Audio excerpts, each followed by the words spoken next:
मित्राणि नमो नमः। अष्टमी कक्षायाः रुचिरा इति संस्कृतपाठ्यपुस्तकस्य अनुशिक्षणे भवतां स्वागतम्।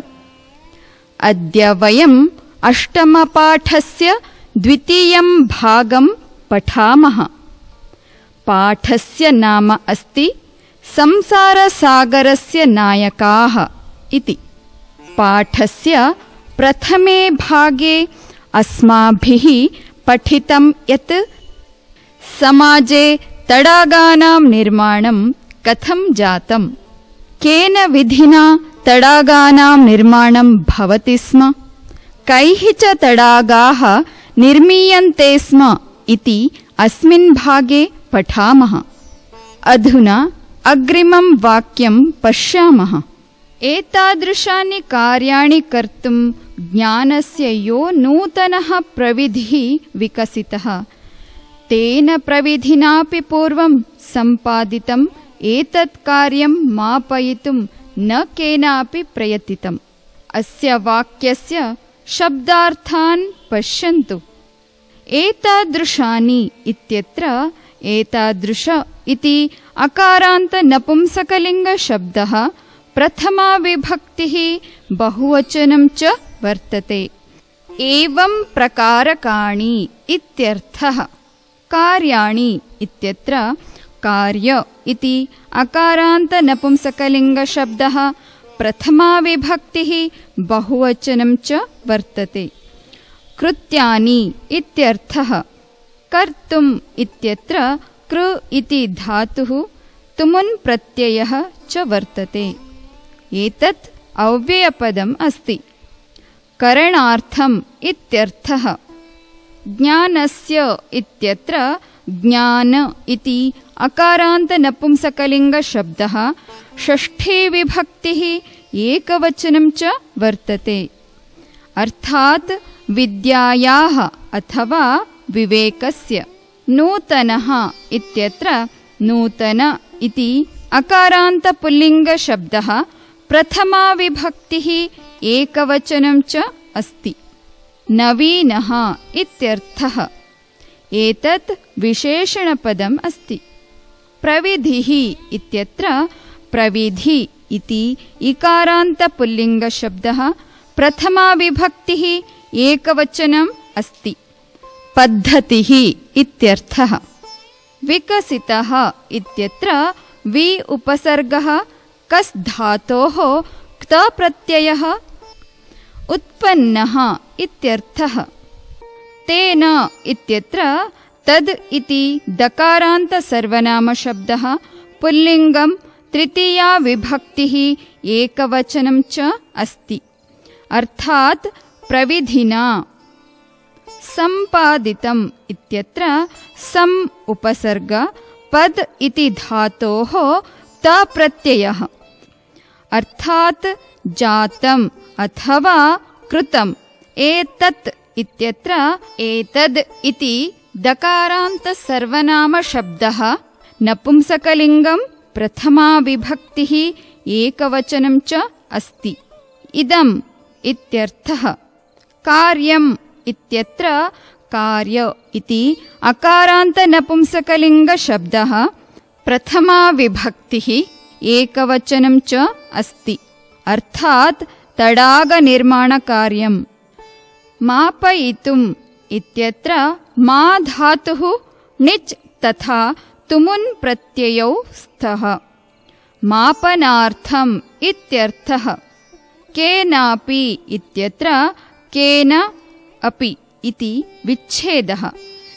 केनचित् अपि इत्यर्थः।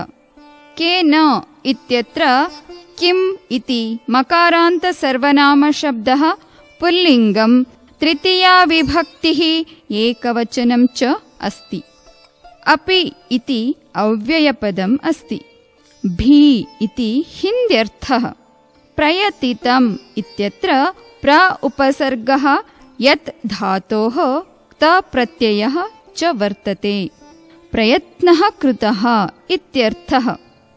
अधुना प्रश्नोत्तराणां माध्यमेन वाक्यस्य भावम् अवगच्छामः।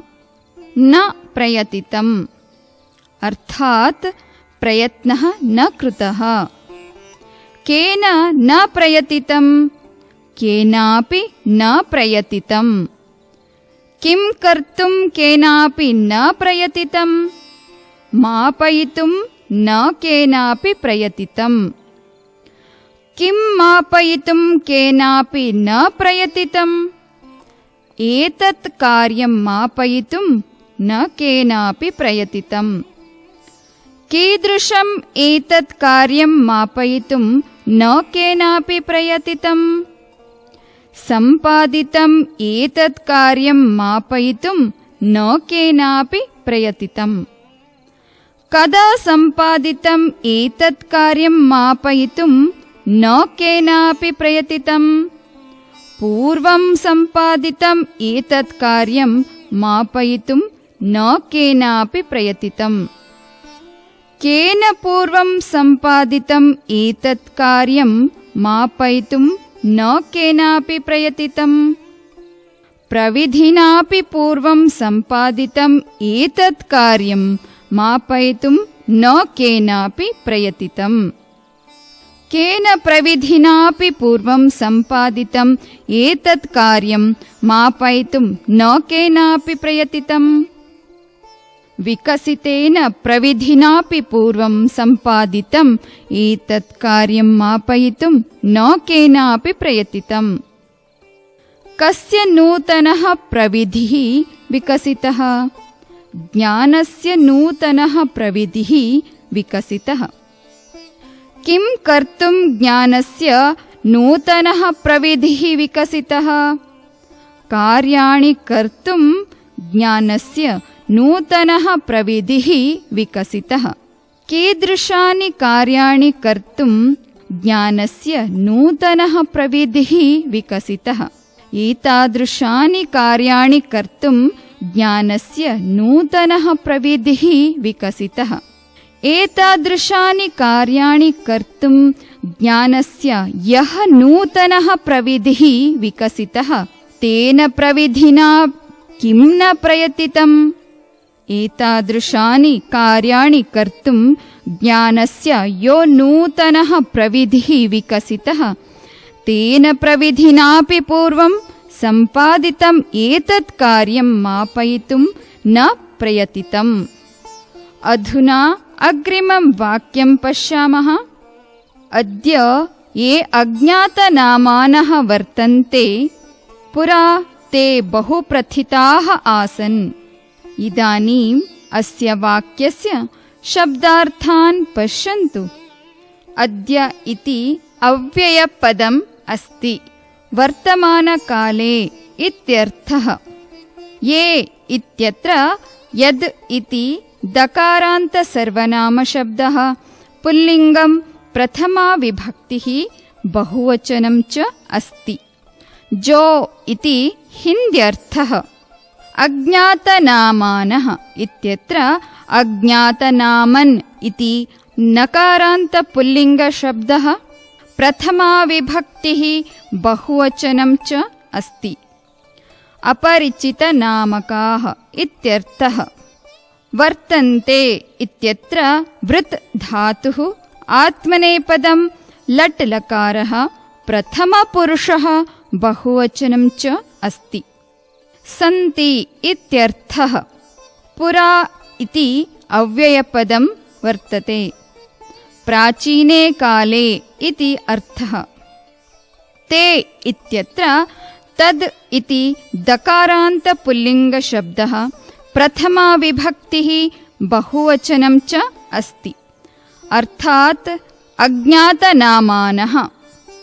बहुप्रथिताः इत्यत्र बहुप्रथित इति अकारान्तपुल्लिङ्गशब्दः प्रथमा विभक्तिः बहुवचनं च अस्ति। अर्थात् बहुप्रसिद्धाः इत्यर्थः। एतत् विशेषणपदम् अस्ति।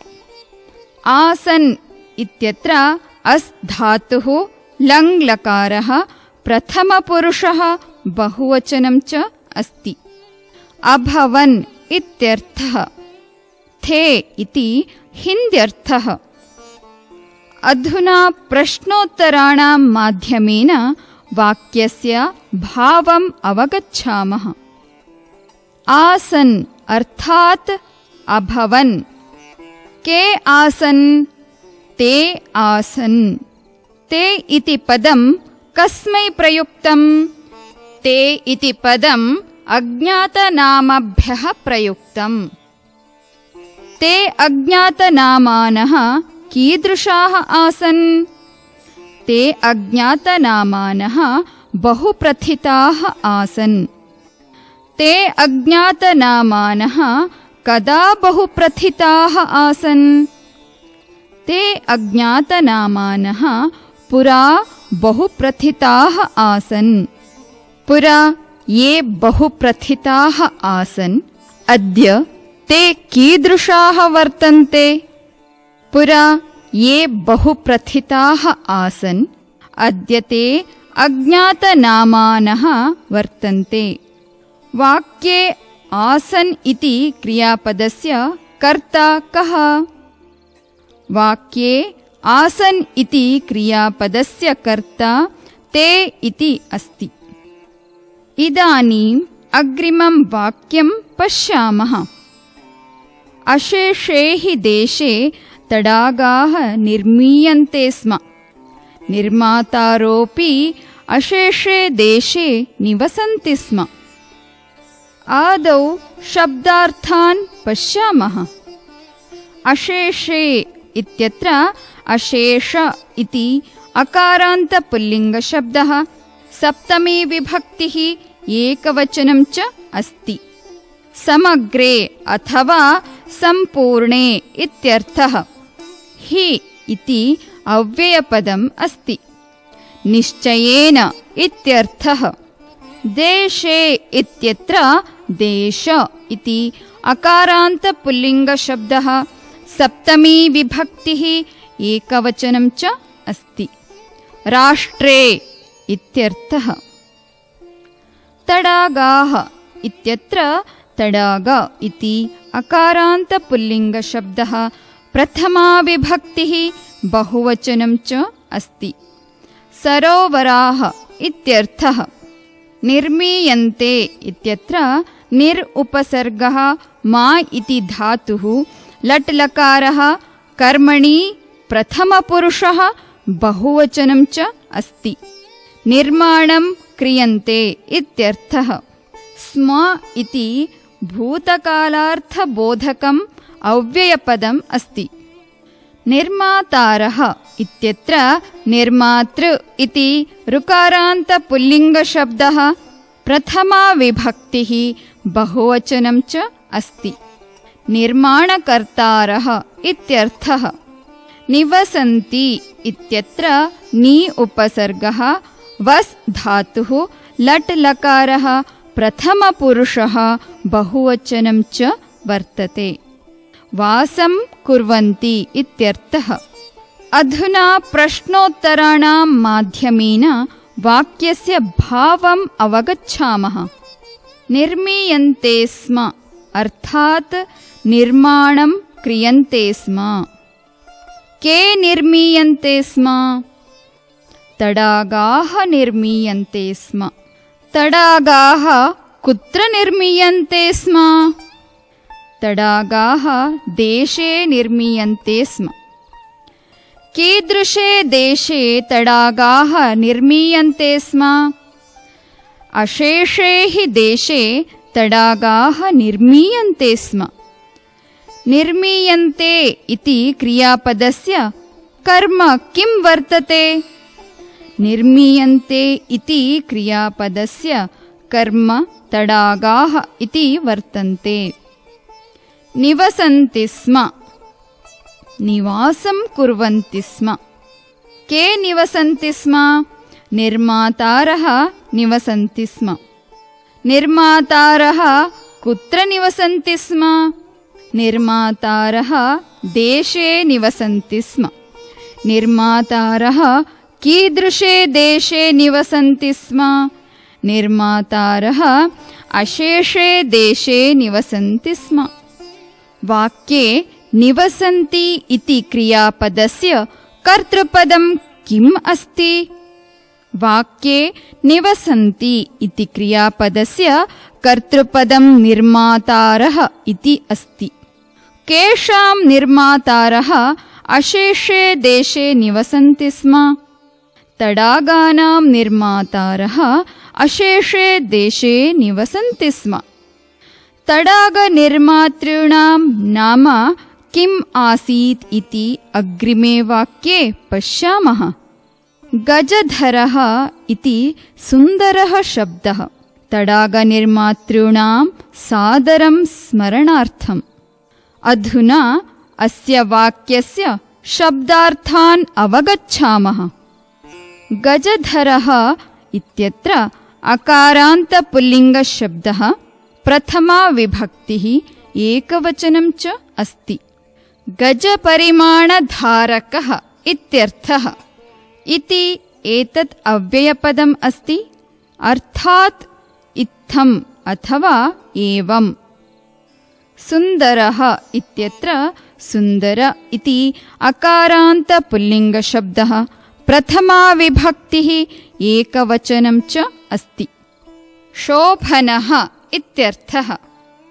शब्दः इत्यत्र शब्द इति अकारान्तपुल्लिङ्गशब्दः, प्रथमा विभक्तिः, एकवचनं च अस्ति, अर्थात् नाम इति भावः। सुन्दरः इति विशेषणपदम् अस्ति। शब्दः इति तस्य विशेष्यपदं वर्तते। तडागनिर्मातॄणाम् इत्यत्र तडागनिर्मातृ इति ऋकारान्तपुल्लिङ्गशब्दः, षष्ठी विभक्तिः, बहुवचनं च अस्ति, अर्थात् तडागनिर्माणकर्तॄणां। सादरम् इति अव्ययपदं वर्तते, अर्थात् आदरसहितम् इत्यर्थः। स्मरणार्थम् अर्थात् स्मरणं कर्तुम् इत्यर्थः। अधुना वाक्यस्य भावं जानीमः।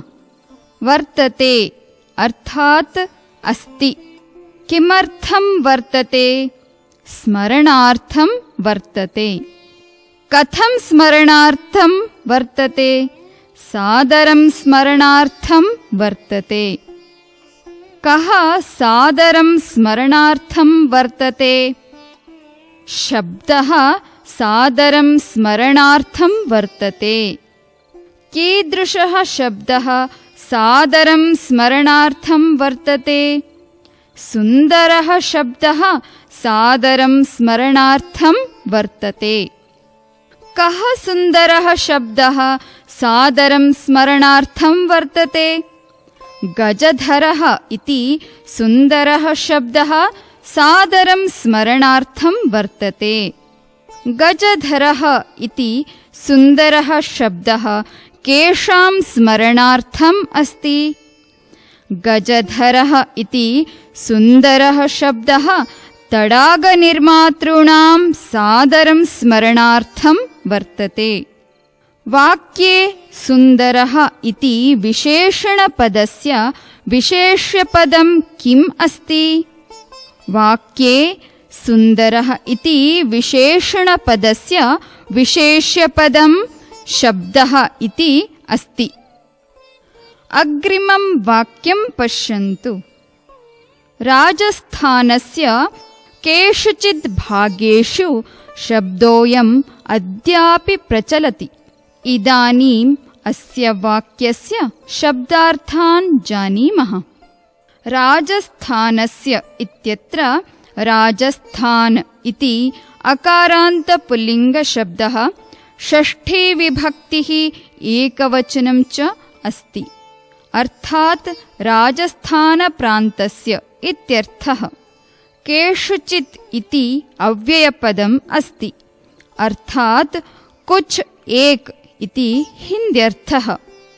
भागेषु इत्यत्र भाग इति अकारान्तपुल्लिङ्गशब्दः, सप्तमी विभक्तिः, बहुवचनं च अस्ति, अर्थात् स्थानेषु। शब्दः इत्यत्र शब्द इति अकारान्तपुल्लिङ्गशब्दः प्रथमा विभक्तिः एकवचनं च अस्ति। अर्थात् गजधरः इति शब्दः। अयम् इत्यत्र इदम् इति मकारान्तसर्वनामशब्दः पुल्लिङ्गं प्रथमा विभक्तिः एकवचनं च अस्ति। एषः शब्दः इत्यर्थः। अद्यापि इत्यत्र अद्य अपि इति विच्छेदः। अत्र दीर्घसन्धिः अस्ति। अधुनापि इत्यर्थः। प्रचलति इत्यत्र प्र उपसर्गः चल् धातुः लट् लकारः प्रथमपुरुषः एकवचनं च अस्ति। अर्थात् श्रूयते इति भावः। इदानीं प्रश्नोत्तरमाध्यमेन अर्थम् अवगच्छामः। प्रचलति प्रचलनम् अस्ति। कः प्रचलति? शब्दः प्रचलति। कः शब्दः प्रचलति? गजधरः इति शब्दः प्रचलति। गजधरः इति शब्दः कुत्र प्रचलति? गजधरः इति शब्दः राजस्थाने प्रचलति। गजधरः इति शब्दः राजस्थानस्य कस्मिन् भागे प्रचलति? गजधरः इति शब्दः राजस्थानस्य केषुचित् भागेषु प्रचलति। किम् अद्यापि राजस्थाने गजधरः इति शब्दः प्रचलति? आम्, अद्यापि राजस्थाने गजधरः इति शब्दः प्रचलति। वाक्ये प्रचलति इति क्रियापदस्य कर्ता कः? प्रचलति इति क्रियापदस्य कर्ता शब्दः इति वर्तते। अधुना अग्रिमं वाक्यं पश्यामः। कः गजधरः? यः गजपरिमाणं धारयति स गजधरः। आदौ अस्य वाक्यस्य शब्दार्थान् पश्यन्तु। कः इत्यत्र किम् इति मकारान्तसर्वनामशब्दः पुल्लिङ्गं प्रथमा विभक्तिः एकवचनम् अस्ति। कौन् इति हिन्द्यर्थः। गजधरः इत्यत्र गजधर इति अकारान्तपुल्लिङ्गशब्दः प्रथमा विभक्तिः एकवचनम् अस्ति। गजधरः एतत् संज्ञापदम् अस्ति। यः इत्यत्र यद् इति दकारान्त सर्वनामशब्दः पुल्लिङ्गं प्रथमा विभक्तिः एकवचनम् अस्ति। जो इति हिन्द्यर्थः। गजपरिमाणम् इत्यत्र गजपरिमाण इति अकारान्त नपुंसकलिङ्गशब्दः द्वितीया विभक्तिः एकवचनम् अस्ति। गजमापकम् इत्यर्थः। 3 हाथ की लोहे की छड़ी इति हिन्द्यर्थः। धारयति इत्यत्र धा धातुः णिच् प्रत्ययः लट् लकारः प्रथमपुरुषः एकवचनं च वर्तते। गृह्णाति अथवा धारणं करोति इत्यर्थः। सः इत्यत्र तद् इति दकारान्तसर्वनामशब्दः पुल्लिङ्गं प्रथमा विभक्तिः एकवचनम् अस्ति। वः इति हिन्द्यर्थः। सम्प्रति अस्य वाक्यस्य भावार्थं जानीमः। भवति। कः भवति? गजधरः भवति। कः गजधरः भवति? यः धारयति सः गजधरः भवति।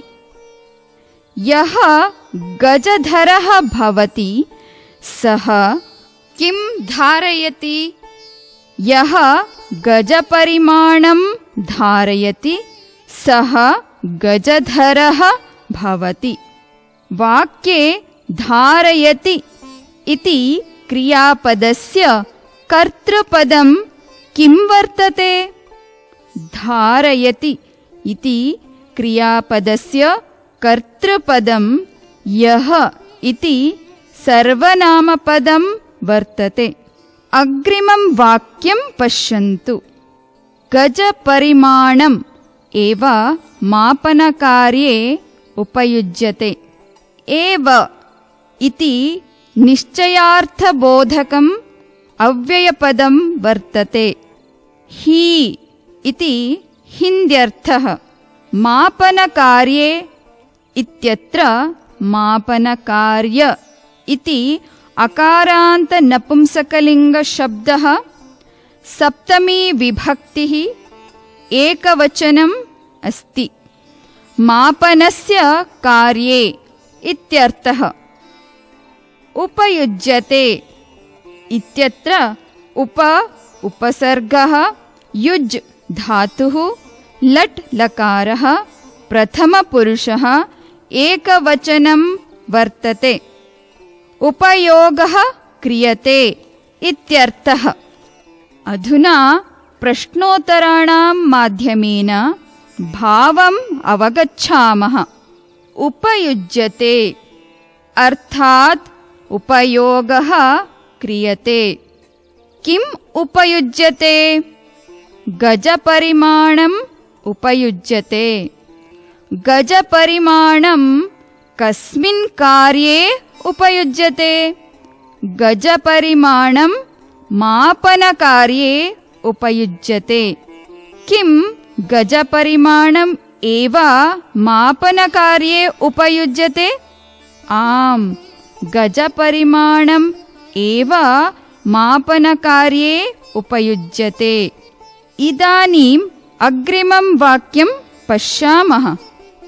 समाजे त्रिहस्तपरिमाणात्मिकीं लौहयष्टिं हस्ते गृहीत्वा चलन्तः गजधराः इदानीं शिल्पिरूपेण नैव समाधृताः सन्ति। अधुना अस्य वाक्यस्य शब्दार्थान् जानीमः। समाजे इत्यत्र समाज इति अकारान्तपुल्लिङ्गशब्दः सप्तमी विभक्तिः एकवचनम् अस्ति, अर्थात् मानवसमुदाये। समाज में इति हिन्द्यर्थः। त्रिहस्तपरिमाणात्मिकीम् इत्यत्र त्रिहस्तपरिमाणात्मिकी इति ईकारान्तस्त्रीलिङ्गशब्दः द्वितीया विभक्तिः एकवचनम् अस्ति। त्रिहस्तमापयुक्ताम् इत्यर्थः 3 हाथ माप वाली इति हिन्द्यर्थः। लौहयष्टिम् इत्यत्र यष्टि इति इकारान्त स्त्रीलिङ्गशब्दः द्वितीया विभक्तिः एकवचनम् अस्ति। लौहदण्डम् इत्यर्थः। हस्ते इत्यत्र हस्त इति अकारान्तपुल्लिङ्गशब्दः सप्तमी विभक्तिः एकवचनम् अस्ति। करे इत्यर्थः। गृहीत्वा इत्यत्र ग्रह धातुः क्त्वा प्रत्ययः च वर्तते। आदाय अथवा ग्रहणं कृत्वा इत्यर्थः। चलन्तः इत्यत्र चल इति धातुः शत्रप्रत्ययः अस्ति। चलत् इति तकारान्तपुल्लिङ्गशब्दः प्रथमा विभक्तिः बहुवचनं च वर्तते। गच्छन्तः इत्यर्थः। गजधराः इत्यत्र गजधर इति अकारान्तपुल्लिङ्गशब्दः प्रथमा विभक्तिः बहुवचनम् अस्ति, अर्थात् गजपरिमाणधारकाः। इदानीम् इति अव्ययम् अस्मिन् समये इत्यर्थः। शिल्पिरूपेण इत्यत्र शिल्पिरूप इति अकारान्तनपुंसकलिङ्गशब्दः तृतीया विभक्तिः एकवचनम् अस्ति। शिल्पकाररूपेण इत्यर्थः। न इति निषेधात्मकम् अव्ययम् अस्ति। न हि इत्यर्थः। एव इति निश्चयार्थबोधकम् अव्ययम्। हि इति हिन्द्यर्थः। समाधृताः इत्यत्र समाधृत इति अकारान्तपुल्लिङ्गशब्दः प्रथमा विभक्तिः बहुवचनं वर्तते। सम्मानिताः इत्यर्थः। सन्ति इति अस्मिन् क्रियापदे अस् धातुः लट् लकारः प्रथमपुरुषः बहुवचनम् अस्ति। वर्तन्ते इत्यर्थः। इदानीं वाक्यस्य भावं जानीमः। सन्ति अर्थात् वर्तन्ते। के नैव सन्ति? गजधराः नैव सन्ति। गजधराः कीदृशाः नैव सन्ति? गजधराः समाधृताः नैव सन्ति। गजधराः केन रूपेण नैव समाधृताः सन्ति? गजधराः शिल्पिरूपेण नैव समाधृताः सन्ति। गजधराः कदा शिल्पिरूपेण नैव समाधृताः सन्ति? गजधराः इदानीं शिल्पिरूपेण नैव समाधृताः सन्ति। कीदृशाः गजधराः इदानीं शिल्पिरूपेण नैव समाधृताः सन्ति? चलन्तः गजधराः इदानीं शिल्पिरूपेण नैव समाधृताः सन्ति। किं कृत्वा चलन्तः गजधराः इदानीं शिल्पिरूपेण नैव समाधृताः सन्ति? गृहीत्वा चलन्तः गजधराः इदानीं शिल्पिरूपेण नैव समाधृताः सन्ति। कां गृहीत्वा चलन्तः गजधराः इदानीं शिल्पिरूपेण नैव समाधृताः सन्ति? लौहयष्टिं गृहीत्वा चलन्तः गजधराः इदानीं शिल्पिरूपेण नैव समाधृताः सन्ति। लौहयष्टिं कुत्र गृहीत्वा चलन्तः गजधराः इदानीं शिल्पिरूपेण नैव समाधृताः सन्ति। लौहयष्टिं हस्ते गृहीत्वा चलन्तः गजधराः इदानीं शिल्पिरूपेण नैव समाधृताः सन्ति।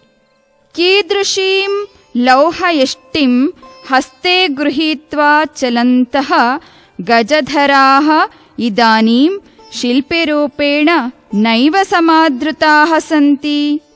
त्रिहस्तपरिमाणात्मिकीं लौहयष्टिं हस्ते गृहीत्वा चलन्तः गजधराः इदानीं शिल्पिरूपेण नैव समाधृताः सन्ति। कुत्र त्रिहस्तपरिमाणात्मिकीं लौहयष्टिं हस्ते गृहीत्वा चलन्तः गजधराः इदानीं शिल्पिरूपेण नैव समाधृताः सन्ति? समाजे त्रिहस्तपरिमाणात्मिकीं लौहयष्टिं हस्ते गृहीत्वा चलन्तः गजधराः इदानीं शिल्पिरूपेण नैव समाधृताः सन्ति। प्रियमित्राणि, एतावता अस्माभिः अष्टमपाठस्य द्वितीयः भागः पठितः। पाठस्य अग्रिमे भागे पुनः मिलामः। धन्यवादः।